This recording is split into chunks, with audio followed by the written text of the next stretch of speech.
Assalamualaikum warahmatullahi wabarakatuh. Hamdan wa salaman amma ba'd. Adik-adikku mahasiswa yang berbahagia, pada pertemuan hari ini kita akan membahas terkait dengan internalisasi moderasi beragama dalam menumbuhkan ukhuwah khotiyyah. Kayaknya dari judul ini ada yang mungkin terdengar baru, yaitu ukhuwah khotiyyah. Saya memang mencoba untuk menggagas ukhuwah khotiyyah ini dihubungkan dengan moderasi beragama. Karena pengalaman kami ketika belajar khot misalkan, ada problem sosial yang dihadapi oleh teman-teman khot, yaitu bagaimana hubungan antara murid dengan murid yang lain. Ini seringkali terjadi ada gap. Karena seringkali murid itu hubungannya kepada guru. Jarang sekali kemudian mereka berhubungan dengan teman yang lain. Kadang-kadang itu disebabkan oleh berbedanya aliran, berbedanya madhab di dalam khot itu. Sehingga itulah yang memantik mereka itu berbeda dalam sisi sanad khot itu sendiri. Dan seringkali kemudian mereka semuanya saling menjelekkan, saling membenarkan kaidahnya, sanadnya, dan seterusnya. Oleh karena itu, maka pentingnya di sini kita menginternalisasi moderasi beragama di dalam menumbuhkan ukhuwah khotiyyah. Apa sih ukhuwah khotiyyah itu? Ukhuwah khotiyyah adalah bagaimana jalinan hubungan semua teman-teman khot ini, teman-teman kaligrafi ini bisa menjadi lebih baik. Karena sejatinya belajar khot itu tidak hanya handasah ruhaniyah, tidak hanya menjadikan kita menjadi orang baik seperti halnya kita belajar mufradat mulai alif sampai ya. Di dalam mufradat sendiri setiap huruf itu ada irisan dengan huruf yang lain. Huruf fa ada irisan dengan ba, huruf fa ada irisan dengan wawu, huruf fa ada irisan dengan huruf shad, huruf ta, dan seterusnya. Jadi semua huruf hijaiyah itu yang berbeda pasti ada irisannya. Kemudian yang kedua adalah belajar murakkab. Bagaimana huruf yang awalnya itu mufradat satu dan seterusnya, itu kemudian dijadikan satu lafadz, dijadikan satu kalimat menjadi kalimat-kalimat yang baik, kalimat lafadz-lafadz yang mempunyai arti. Akan tetapi tidak cukup dengan hanya mufradat, tidak hanya cukup dengan murakkab, tetapi kemudian bagaimana di khot itu ada standar yang lebih tinggi, yaitu indah. Lah indah ini adalah bagaimana kita menyusun kalimat-kalimat itu dalam proporsional ataupun dalam bentuk yang bagus. Disinilah bagaimana kemudian kita harus bisa menempatkan diri pada tempat yang baik agar terlihat menjadi kalimat-kalimat yang bagus. Lah apa sih hubungannya dengan moderasi beragama? Kita tahu moderasi beragama itu ada 9 nilai dan ada 4 nilai dasar. Yang pertama adalah komitmen kebangsaan, yang kedua adalah anti kekerasan, toleransi, dan penghargaan kepada budaya-budaya lokal.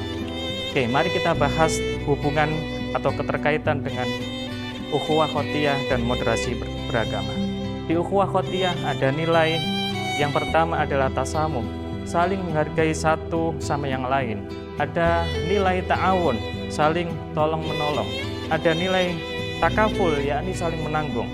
Ada nilai ta'adalah yang saling adil dan setara, dan ada nilai talaqi. Karena huruf seringkali ketika bertemu dengan huruf yang lain, pasti ada satu yang dikorbankan, pasti ada satu bagian-bagian yang dipotong. Disitulah bentuk menghargai. Kemudian hubungannya apa ukhuwah khotiyyah dengan moderasi beragama? Yang pertama, misalkan kita analisis nilai moderasi beragama, yakni toleransi. Dalam dunia khot banyak sekali aliran ataupun madhab, ada Syauqi, ada Izzat, ada Hashim, dan seterusnya. Dan inilah yang kemudian berimbas kepada para murid yang berbeda itu kemudian membenarkan sanadnya, madhabnya yang paling benar. Oleh karena itu, marilah kita sebagai khotot menumbuhkan sikap toleransi, menumbuhkan sikap saling menghargai terhadap siapapun yang berbeda sanad keilmuan khot. Kemudian yang kedua adalah anti kekerasan. Moderasi beragama mengajarkan bahwa ibadah dalam suatu agama perlu untuk diterapkan dalam kehidupan sehari-hari. Selain itu juga harus diaplikasikan dalam sifat-sifat manusia seperti halnya kejujuran, perdamaian, kasih sayang, dan seterusnya. Dan di dalam dunia khot juga seperti itu. Kita disuruh untuk menjadi orang-orang yang sabar, Kita disuruh untuk menjadi orang-orang yang disiplin, jujur, dan seterusnya. Ada makalah di khot itu, Yaqut Al-Musta'simi mengatakan al-khotu handasah ruhaniyah. Artinya dari sini saja bagaimana kemudian kita dididik menjadi orang yang tidak keras, menjadi orang yang tidak kemudian kaku, tetapi justru menjadi orang-orang yang lembut, menjadi orang-orang yang kemudian baik dan seterusnya. Kemudian yang ketiga adalah membuka ruang-ruang komunikasi. Seringkali di dalam kita belajar khot itu jarang kemudian kita interaksi dengan antar murid. Disinilah kemudian pentingnya di dalam belajar khot kita membuka komunikasi dengan orang-orang yang berbeda. Karena di dalam khot sendiri, andaikan huruf itu tertutup, andaikan huruf itu tidak mau membuka diri, maka dia tidak akan bisa bersambung dengan huruf-huruf yang lain. Kemudian yang terakhir adalah komitmen untuk menjaga tradisi keislaman. Sekarang ini umat Islam, terutama adik-adik mahasiswa, ini mulai kehilangan jati dirinya sebagai umat Islam. Indikatornya adalah kita bisa menyaksikan mulai dari SD sampai kemudian kuliah, banyak sekali dari kita semuanya umat Islam yang tidak bisa menulis huruf-huruf Arab, tidak bisa menulis Al-Quran. Karena apa? Karena kesalahan kita sebagai pendidik tidak mau untuk melestarikan budaya Islam itu sendiri, seni Islam itu sendiri kepada generasi-generasi muda.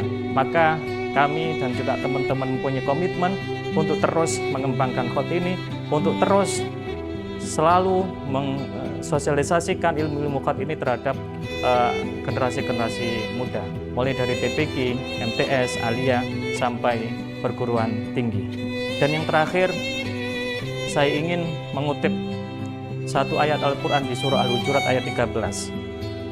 Bismillahirrahmanirrahim. Ya ayyuhan nas, inna khalaqnakum min dzakarin wa unsa wa ja'alnakum syu'uban wa qabaila lita'arofu. Inilah menurut saya adalah keren teori moderasi beragama.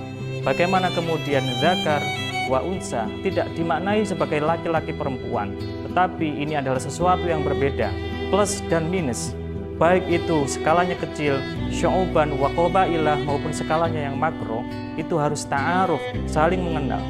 Dengan saling mengenal inilah maka tumbuh rasa saling sayang, saling menolong, saling menghargai, dan seterusnya. Dan kalau kita lihat ini menjadi grand teori semua ilmu. Semua ilmu itu ada plus minusnya. Matematika ada plus minus. Kemudian biologi juga ada plus minus. Di dalam belajar kesehatan juga ada plus minus. Bahkan di dalam diri kita itu ada kelebihan, ada kekurangan, dan seterusnya. Semua ilmu adalah pasti ada plus minus yang harus dita'arufkan, yang harus dikombinasikan. Bahkan di dalam penelitian-penelitian ataupun jurnal-jurnal ilmiah, seorang penulis harus mampu untuk menambah, mengurangi, dan itu menjadi satu kalimat-kalimat yang baik. Saya kira itu mungkin yang bisa saya sampaikan. Mudah-mudahan adik-adik bisa memahami bagaimana kemudian hubungan antara ukhuwah khotiyah dan moderasi beragama. Dan saya mohon kemudian kepada adik-adik dalam pertemuan selanjutnya untuk bisa menganalisis, menyampaikan, mereview, mencari literasi terkait dengan dua konsep ini. Dan saya berharap kemudian adik-adik bisa menemukan atau membuat inspirasi-inspirasi baru yang bisa menambah wawasan keilmuan kita.